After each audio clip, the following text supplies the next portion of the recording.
Hello dear aspirants, આપ સર્વેનું અમારી YouTube channel game changing સાયકોલોજીમાં હાર્દિક સ્વાગત છે. આજના વિડીયોમાં આપણે પ્રોબેશન ઓફિસર, ચીફ ઓફિસર તેમજ અન્ય કેટલીક સરકારી પરીક્ષાઓ માટે સમાજશાસ્ત્ર એટલે કે સોશિયોલોજી સબ્જેક્ટ અગત્યનો છે અને સાથે સાથે જે વિદ્યાર્થીઓ બેચરલ ઇન સોશિયોલોજી અને માસ્ટર ઇન સોશિયોલોજી કરી રહ્યા છે તો એવા વિદ્યાર્થીઓ માટે પણ આ વિડીયોઝ જે છે ખૂબ અગત્યના છે. અને એ અંતર્ગત આપણે પરિવર્તનની સામાજિક સાંસ્કૃતિક પ્રક્રિયાઓ એ ચેપ્ટરની વિસ્તૃત ચર્ચા કરી રહ્યા છે. તો તમે અગાઉના વિડીયોઝ જોયા ન હોય તો પ્લેલિસ્ટમાં જઈને વિડીયોઝ ચેક કરી લેશો. અગાઉના વિડીયોમાં આપણે સામાજિક સાંસ્કૃતિક પ્રક્રિયા એટલે શું, એના લક્ષણો, સાથે સાથે એના પછીના વિડીયોમાં આપણે સંસ્કૃતિકરણ એટલે શું એ વિશે ડિટેલમાં અભ્યાસ કર્યો હતો. હવે આજના વિડીયોમાં આપણે બીજું એક પાસું જે છે પશ્ચિમીકરણ. ઓકે, જ્યારે આપણે સામાજિક અને સાંસ્કૃતિક પ્રક્રિયાની વાત કરીએ છીએ, પરિવર્તનની વાત કરીએ છીએ, તો એમાં પશ્ચિમીકરણ એટલે કે જે વેસ્ટર્નાઇઝેશન અથવા તો મોડર્નાઇઝેશન છે એ પણ એક અગત્યનો ભાગ ભજવે છે. તો પશ્ચિમીકરણ એ કઈ રીતે પરિવર્તન માટે સહાયક પરિબળ છે તો એ વિશેની આપણે આજે ડિટેલમાં ચર્ચા કરવાની છે. તો સૌપ્રથમ આપણે જોઈએ પશ્ચિમીકરણ. તો પશ્ચિમીકરણની પ્રક્રિયા યુરોપિયન પ્રજાના સંપર્કથી શરૂ થઈ હતી. ઓકે, સૌપ્રથમ તમે સૌ જાણો છો એ પ્રમાણે કે ભારત સોનાની ચીડિયા તરીકે ઓળખાતો હતો. ઓકે, એટલે દેશમાં જાહોજલાલી હતી, સમૃદ્ધિ હતી. એટલા માટે સૌપ્રથમ જે યુરોપિયન પ્રજા છે એ ભારતમાં વેપાર કરવાના આશયથી આવે છે. તો સૌપ્રથમ તો તેઓ વેપાર કરવાના આશ્રયથી આવે છે, પરંતુ ધીમે ધીમે એ લોકો શાસક બની જાય છે. ઓકે, એટલે આપણે એવું કહી શકીએ કે ટ્રેડર બનવાના પર્પઝથી આવે છે અને પછી આપણને સ્લેવ બનાવે છે. તો જે યુરોપિયન પ્રજા છે તો એના સંપર્કથી બેઝિકલી આ પશ્ચિમીકરણની પ્રક્રિયા જે છે એ શરૂ થઈ છે. હવે કોઈ પણ દેશ હોય કે કોઈ પણ કલ્ચર હોય તો એ કલ્ચર કે દેશમાં કોઈક બહારથી આવીને વસે છે તો એની જે સંસ્કૃતિ છે તો એની ઝલક પણ આપણે ત્યાં દેખાય છે. તો એ જ રીતે આપણા ભારતની આપણે વાત કરીએ તો યુરોપિયન પ્રજા જ્યારે ભારતમાં આવે છે તો ત્યારથી આપણે પશ્ચિમીકરણની જે પ્રક્રિયા છે એ શરૂ થાય છે. જો કે બ્રિટિશરોએ 150 વર્ષ જેટલું શાસન કર્યું હોવાથી તેમની અસર વધુ થઈ છે. હવે આપણે જો વાત કરીએ તો ફ્રેન્ચ પ્રજા આવે છે, ડચ આવે છે. ઓકે, બ્રિટિશર્સ એટલે કે બેઝિકલી આપણે જો વાત કરીએ તો અંગ્રેજો આવે છે, પોર્ટુગીઝ પીપલ આવે છે. ઓકે, પણ આ બધા પૈકી સૌથી વધારે જે અસર છે એ આપણે બ્રિટિશરોની જોઈ શકીએ છીએ. કારણ કે બ્રિટિશરો સૌપ્રથમ 1600ના વર્ષમાં સુરતમાં આવે છે. ઓકે, અને એ લોકો પોતાની જે કોઠી છે એ સ્થાપે છે.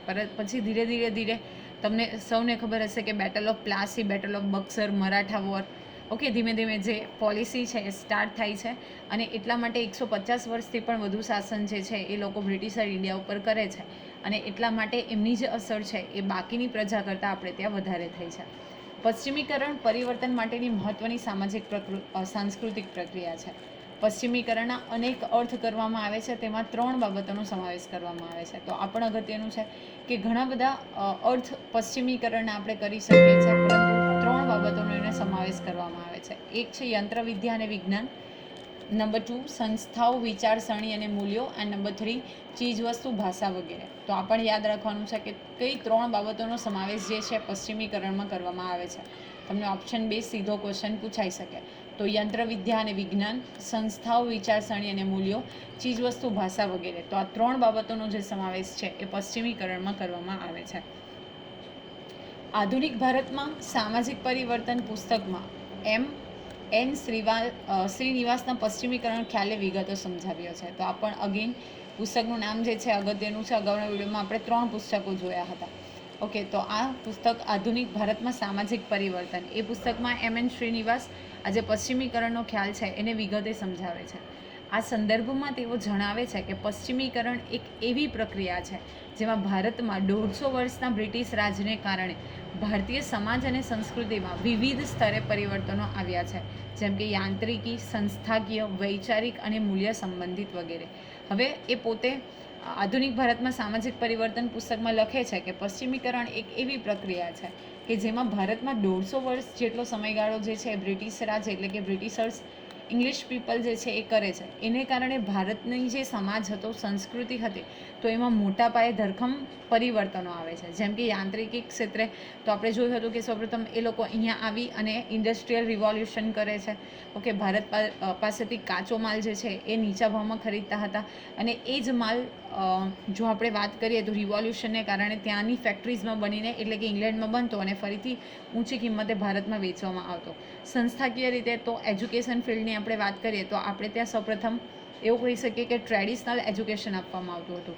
હવે એ લોકો આવી અને અહીંયા અંગ્રેજી શિક્ષણ આપતી જે સંસ્થાઓ છે એ ચાલુ કરે છે. પ્લસ જે વૈચારિક મૂલ્યો હતા, સંબંધિત મૂલ્યો હતા, તો એ બધી વસ્તુઓમાં પણ પરિવર્તનો આવ્યા. તો આ વિષયની આવી વ્યાખ્યા જે છે એ આધુનિક ભારતમાં સામાજિક પરિવર્તન નામના પુસ્તકમાં શ્રીનિવાસ જે છે એ કરે છે. પશ્ચિમીકરણ એક વ્યાપક, સંકુલ અને ઘણા સ્તરવાળો ખ્યાલ છે. તો આ બહુ આયામી ખ્યાલ છે, આપણે એવું કહી શકીએ.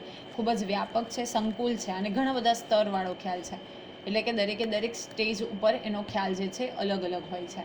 તેને એક છેડે પશ્ચિમી ટેકનોલોજીથી માંડી બીજે છેડે આધુનિક વિજ્ઞાન અને આધુનિક ઇતિહાસ લેખનનું વિશાળ ક્ષેત્ર આવરી લેવામાં આવ્યું છે. તો એક તરફ ટેકનોલોજી અને બીજી તરફ જે છે આધુનિક વિજ્ઞાન અને સાથે સાથે બધાનો ઉપયોગ કરીને આધુનિક ઇતિહાસ લેખન કરવાનું જે વિશાળ ક્ષેત્ર છે એ પશ્ચિમીકરણ અંડરમાં આવરી લેવાયું છે, એટલે કે પશ્ચિમકરણની નીચે આવરી લેવાયું છે. અહીં એ સ્પષ્ટ કરવું જરૂરી છે કે સંસ્કૃતિકરણ અને પશ્ચિમીકરણ એ ભારતમાં માળખાકીય પરિવર્તનો કરતાં સાંસ્કૃતિક સામાજિક પરિવર્તનોને સમજવા માટેના ખ્યાલ છે. તો ઓફકોર્સ આપણે ત્યાં સ્ટ્રક્ચરલ ચેન્જીસ તો આવે જ છે, પરંતુ સાથે સાથે જે સંસ્કૃતિ હતી તે અને સામાજિક એટલે કે સોશિયલી પણ ઘણા બધા ચેન્જીસ આવે છે. તો જે કલ્ચર અને સોસાયટીમાં કયા કયા પરિવર્તનો આવ્યા, તો એ સમજવા માટે પણ આજે પશ્ચિમીકરણ છે એ ખૂબ અગત્યનો ટોપિક છે. નવા મૂલ્યો, આદર્શો અને સંસ્થાઓ દ્વારા જે ફેરફાર આવ્યા તેને આપણે પશ્ચિમીકરણ કહી શકીએ છીએ. તો જે નવા મૂલ્યો હતા, એથિક્સ હતા, આદર્શ હતા અને સંસ્થાઓ, નવી સંસ્થાઓ ભારતમાં એસ્ટાબ્લિશ થાય છે, તો એના આધારે આપણી જે ટ્રેડિશનલ ઇન્સ્ટિટ્યુશન્સ હતી તો એમાં પણ ફેરફારો આવે છે, તો એને આપણે પશ્ચિમીકરણ તરીકે ઓળખી શકીએ છીએ. પશ્ચિમની વિચારસરણીના માનવતાવાદી, બિન સાંપ્રદાયિક, ઉદારમતવાદી, સમાનતાવાદી મૂલ્યોનો અંગ્રેજ અમલ દરમિયાન ભારતમાં પ્રવેશ થતાં ભારતીય સમાજ જીવનના વિભિન્ન ક્ષેત્રમાં જે પરિવર્તન આવ્યા તે સૂચવતી પ્રક્રિયા એટલે પશ્ચિમીકરણ. તો આ પણ અગત્યનું છે કે પશ્ચિમની વિચારસરણી જે હતી એમાં માનવતાવાદી, બિન સાંપ્રદાયિક, ઉદારમતવાદી, સમાનતાવાદી એ મૂલ્યોનો અંગ્રેજ અમલ દરમિયાન ભારતમાં પ્રવેશ થયો અને એને કારણે સમાજ જીવનના જે વિભિન્ન ક્ષેત્રો છે તો એમાં જે પરિવર્તન આવ્યું તો એ સૂચવતી જે પ્રક્રિયા છે તો એને પણ આપણે પશ્ચિમીકરણ તરીકે ઓળખી શકીએ. હવે આપણે જોઈએ પશ્ચિમીકરણના કેટલાક પાસા. તો શ્રીનિવાસને અનેક ઉદાહરણ દ્વારા ભારત પર પશ્ચિમીકરણની અસરો નીચે દર્શાવેલા પાસો દ્વારા સમજાવેલ છે. તો સૌપ્રથમ આપણે વાત કરીએ તો બ્રિટિશ શાસન દરમિયાન ભારતમાં ખાસ કરીને કૃષિ ક્ષેત્રે કેટલાક કાયદા અને વહીવટી તંત્રનો અમલ કરવાથી વ્યાપક પરિવર્તનો આવ્યા હતા. હવે જ્યારે બ્રિટિશર્સ આપણે અહીંયા રૂલ કરે છે ત્યારે તમને ખબર હશે તો કાયમી જમાબંધી છે, પછી રૈયતવાળી સિસ્ટમ છે, તો એ બધી સિસ્ટમ જે છે એ અપનાવવામાં આવે છે અથવા તો એ સિસ્ટમ છે એક્સેપ્ટ કરવામાં આવે છે. તો એને મતલબ કે ફરજ કરાવવામાં આવે છે અથવા તો બ્રિટિશર્સ દ્વારા એનો સ્વીકાર કરાવવામાં આવે છે. તો એને કારણે જે કૃષિ ક્ષેત્રે ઘણા બધા પરિવર્તનો જે છે એ આવે છે. 18મી સદીના અંતિમ વર્ષોમાં જમીનદારી, રૈયતવારી જેવી વ્યવસ્થાઓ અને જમીન માલિકી અને મહેસૂલ ઉઘરાવવાના મુદ્દે દાખલ કરવામાં આવી. પરિણામે ગ્રામીણ વિસ્તારોમાં નવા ભૂમિ સંબંધ સ્થપાયા. મેં તમને કીધું એ પ્રમાણે કે પરમનન્ટ સેટલમેન્ટ, જમીનદારીની સિસ્ટમ છે, રૈયતવારી સિસ્ટમ છે, તો આ બધી વ્યવસ્થાઓ જે છે સાથે સાથે એને આધારે જમીનની માલિકી નક્કી કરવી, કેટલા ટકામાં મહેસૂલ ઉઘરાવવું. ઓકે, એટલે કે જે કોઈ અનાજનું ઉત્પાદન થાય તો એને પાસે ખેડૂતો પાસે કેટલા ટકા કર લેવો, તો એ અલગ અલગ મુદ્દે જે અલગ અલગ નીતિઓ છે એ દાખલ કરવામાં આવે છે અને જેના પરિણામે નવા જે ભૂમિ સંબંધો છે એ સ્થપાય છે. તો બેઝિકલી જે કૃષિ ક્ષેત્રની આપણે વાત કરીએ તો જે નવા કાયદાઓ એસ્ટાબ્લિશ થવાથી જે ચેન્જીસ આપણા જે કૃષિ ક્ષેત્ર એટલે કે એગ્રીકલ્ચરલ ફિલ્ડમાં આવે છે તો એ વિશે પણ બેઝિકલી જે ચેન્જ આવે છે તો એને જે શ્રીનિવાસ છે એને પશ્ચિમીકરણ તરીકે ઓળખાવે છે. હવે આપણે જો રિયોતવારી સિસ્ટમની વાત કરીએ તો બેઝિકલી જે પીઝન્ટ્સ હતા, મતલબ જે ખેડૂતો હતા, તો એ પોતે ઓનર તો રહેતા પરંતુ એની પાસે જે ટેક્સ છે એ અમુક પ્રકારના જે ફિક્સ કરાયેલો છે તો એના દ્વારા ટેક્સ લેવામાં આવતો, ઉઘરાવવામાં આવતો. તો બેઝિકલી આપણે જો આ રિયોતવારી સિસ્ટમના ફાઉન્ડરની વાત કરીએ તો જે થોમસ મુનરો છે અને એલેક્ઝાન્ડર રીડ, એ બંને વ્યક્તિઓ જે છે એ શું કરે છે, તો આ જે રિયોતવારી સિસ્ટમ છે એ ઇન્ડિયામાં સ્ટાર્ટ કરે છે. તો અલગ અલગ સિસ્ટમ ચાલુ થવાથી જે કરના સ્ટ્રક્ચરમાં ફેરફાર થાય છે, જે માલિકી હકમાં ફેરફાર થાય છે, તો એને પણ પશ્ચિમીકરણ તરીકે ઓળખાવવામાં આવ્યું છે. બ્રિટિશરોએ સમાજ વ્યવસ્થાની જાળવણી માટે નવા કાયદા, કાનૂન અને ન્યાયતંત્રની વ્યવસ્થા ઊભી કરી. લશ્કર અને પોલીસ દળની નવેસરથી રચના કરી, જેથી સમાજમાં મોટો બદલાવ આવ્યો. તમને સૌને ખબર હશે કે લશ્કરની વાત કરીએ, પોલીસ દળની વાત કરીએ, તો સૌપ્રથમ જે ઇન્ડિયાના લોકો હતા તો એને ફક્ત સિપાઈ તરીકે જ રાખવામાં આવતા. ઓકે, એમને જે ઊંચા દરજ્જાના ઓફિસર્સ છે બનાવવામાં આવતા નહીં હતા. પ્લસ એમની ઉપર જે સેલરી ચૂકવવામાં આવતી હતી, એટલે કે જે મહેનતાણું આપવામાં આવતું, એ વચ્ચે પણ બ્રિટિશ અને ઇન્ડિયા વચ્ચે હ્યુજ ડિફરન્સ હતો. અને એને આધારે તમને સૌને ખબર હશે કે 1857નો જ્યારે વિપ્લવ થાય છે, 1857 રિવોલ્ટ થાય છે, તો એમાં જે મંગલ પાંડે છે એ જે કારતૂસ અને એનફિલ્ડ રાઇફલનો વિરોધ કરે છે. તો એ જે આપણે વાત કરીએ મંગલ પાંડેની, તો he became the first martyr of 1857 revolt.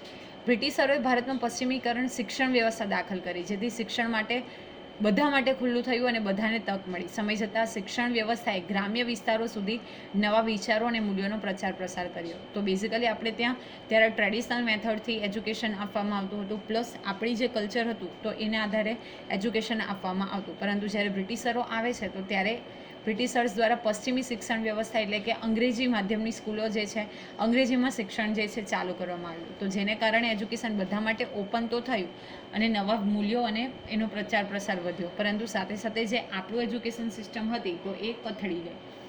બ્રિટિશરોએ ભારતમાં છાપખાનાની શરૂઆત કરી. તેના પગલે અખબાર, પુસ્તકો, સામયિકોનું પ્રકાશન શરૂ થયું અને વિસ્તર્યું.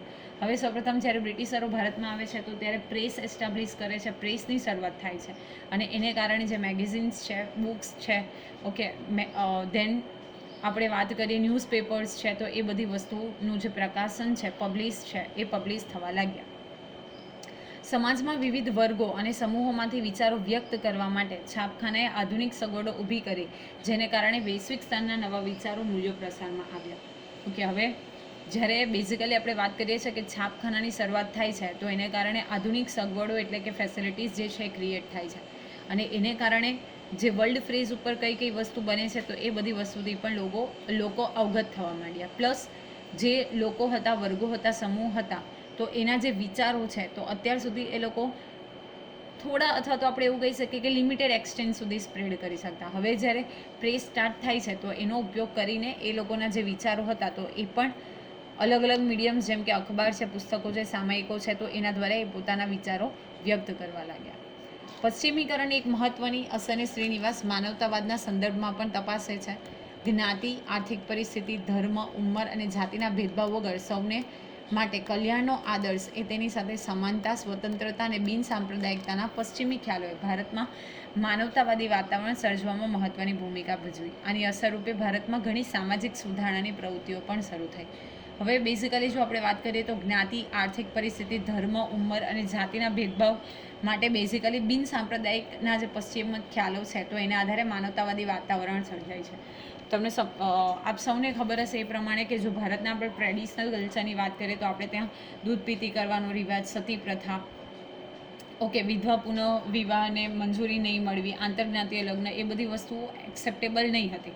હવે જ્યારે બ્રિટિશર્સ આવે છે તો આ બધી મેટરમાં પણ એમાં સુધારો થાય છે. તો એ રીતે ઘણી બધી સામાજિક સુધારાની પ્રવૃત્તિઓ પણ શરૂ થાય છે. તો એની પણ આપણે, એટલે કે આપણે સમાજ છે એની ઉપર પણ આ પશ્ચિમીકરણની અસર જે છે જોવા મળી હતી. પશ્ચિમીકરણની અસરને રૂપે ભારતમાં વિકસેલ વ્યાપાર અને ઉદ્યોગને કારણે તેમજ શિક્ષણના પ્રસારને કારણે એક નવો મધ્યમ વર્ગ ઉદ્ભવ્યો. બ્રિટિશ સરકારે શરૂ કરેલા વહીવટીતંત્રમાં શરૂઆતમાં નોકરીએ રહેલો નાનો શિક્ષિત વર્ગ સમય જતાં આધુનિક ભારતમાં અસરકારક મધ્યમ વર્ગ તરીકે સ્થાપિત થઈ ચૂક્યો. આ વર્ગમાં વકીલો, ડૉક્ટરો, અધ્યાપકો, સાહિત્યકારો તેમજ કલાકારોને સમાવતો બુદ્ધિજીવી વર્ગ પણ વિકસ્યો. આ નવા વર્ગની અસર રૂપે દેશમાં પશ્ચિમી સંસ્કૃતિના કેટલાક તત્વોનો સ્વીકાર થયો અને શહેરોમાં આધુનિકતા વિકસી. તો આ પણ અગત્યનું છે કે પહેલાં જો આપણે પશ્ચિમીકરણની વાત કરીએ તો પહેલાં જ્યારે બ્રિટિશર્સ ઇન્ડિયામાં આવે છે તો બેઝિકલી એમના સમયમાં અથવા તો એમના વહીવટીતંત્રમાં જે નોકરી હતો એ ઘણો નાનો શિક્ષિત વર્ગ હતો. અને આપણે એવું કહી શકીએ કે એક નાનો વર્ગ હતો, પરંતુ જે ધીમે ધીમે જ્યારે પશ્ચિમીકરણનું ઇન્ટ્રોડક્શન થાય છે તો એ મધ્યમ વર્ગ સુધી સ્થાપિત થાય છે.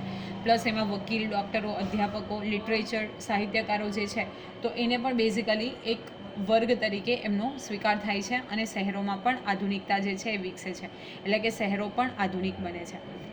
બ્રિટિશ શાસન દરમિયાન સ્વતંત્રતાની લડતમાં ઊભી થયેલી પશ્ચિમની લોકશાહી, ઉદારતા અને રાષ્ટ્રીયતાથી પ્રેરાઈને દેશ નેતાઓએ લોકોને સંગઠિત કરવાનું કાર્ય કર્યું. તો આ પણ અગત્યનું છે કે બ્રિટિશ શાસન દરમિયાન સ્વતંત્રતાની લડતમાં જે પશ્ચિમી લોકશાહી છે, ઉદારમતવાદ છે અને રાષ્ટ્રીયતાથી પ્રેરિત થઈને દેશના નેતાઓને એક સંગઠન ઊભું કરવાનું કાર્ય પણ આપણને ત્યાંથી જ સંભાવ એ મોરલ મળે છે. આઝાદીની લડતના વર્ષોમાં લોકશાહી પ્રત્યેની શ્રદ્ધા અને વિશ્વાસ એટલા વિકસ્યા કે સ્વતંત્ર ભારતમાં લોકશાહી શાસન વ્યવસ્થાને લોકોએ સ્વીકારી. તે પશ્ચિમીકરણની અસર છે એમ કહી શકાય. હવે જ્યારે આપણે આઝાદીની લડત લડતા હતા તો એ અંતર્ગત ઘણા બધા લોકો જે હતા, એટલે કે આપણા જે ફ્રીડમ ફાઇટર્સ હતા, એમનામાં લોકશાહી શાસન વ્યવસ્થાને લોકો સ્વીકારે છે. ઓકે, એમનામાં એક શ્રદ્ધા વિકસે છે, એક વિશ્વાસ ઉઠે છે અને એને કારણે એ લોકો જે છે એ બેઝિકલી અંગ્રેજોની સામે ફાઇટ કરવા માટે પણ રેડી થાય છે. તો આ પણ અગત્યના ટોપિક છે. તો આશા રાખું છું કે પશ્ચિમીકરણ વિશે આપણે જે ડિટેલમાં ચર્ચા કરી, એના પાસા, એની વ્યાખ્યા, એમાં તમને સમજ પડી હશે. જો વિડીયો પસંદ પડે તો વિડીયોને લાઇક કરી અને શેર કરવાનું ભૂલશો નહીં. અને આવા જ વધુ વિડીયોની અપડેટ્સ મેળવવા માટે even you can subscribe our YouTube channel game changing psychology. Thank you for watching the video. Have a nice day.